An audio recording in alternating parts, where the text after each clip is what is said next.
Hello and welcome to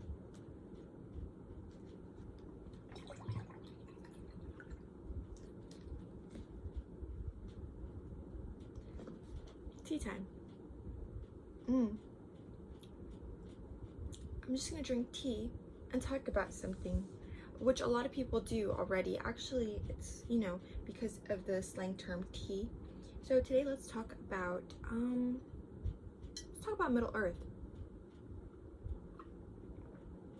Now, let's make this short because I'm on a time budget, as in this should be less than 5 minutes.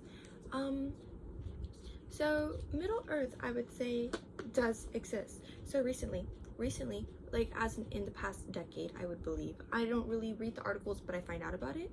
They have found out that there's an ocean in the core of our Earth.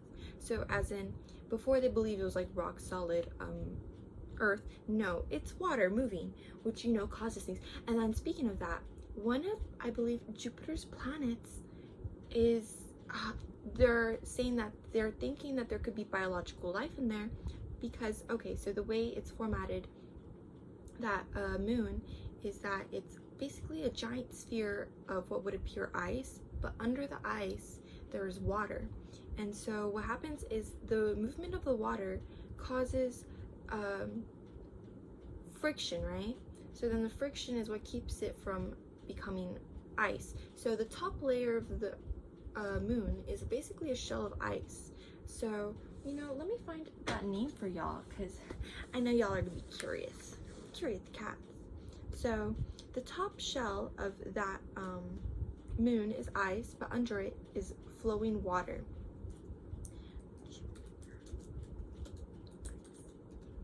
What? Europa. It's the planet, well, the moon Europa.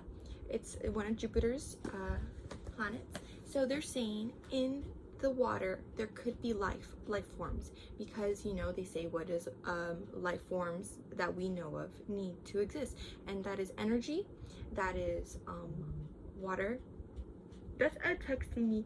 Anyways, so essentially how they're getting it is through hydrothermal activity in the water, which does happen here on Earth as well. If we go deep enough in seas and like abysses and such, you will see that some of the little life forms, like little shrimpies, they're surviving on consuming the energy of the thermal water that is being produced, right?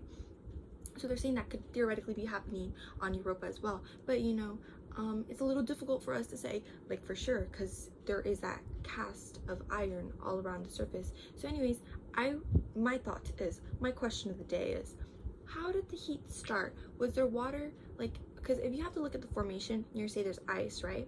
But the water's warming it up, so it stays fluid, like what's inside, because of thermal activity, the friction, which is what causes it. Friction can get really hot, guys. Anyways,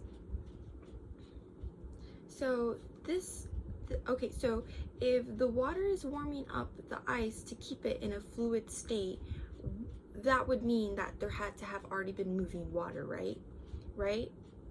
So I'm saying, how long was that water there? That's my question. And it's apparently a lot of water. And then in the pictures, they have pictures and stuff. You could see kind of little eruptions of water vapor coming out of the surface, which is why they think there's water in there, because if not, they wouldn't have known because of the ice. So they're theorizing there's water in there, right? I believe that's how the story goes. They're theorizing that there's water in there. So then so there could be biological life, but everyone has such a different definition of life, because me personally, I think everything's alive. So that would be into conscientiousness, sorry.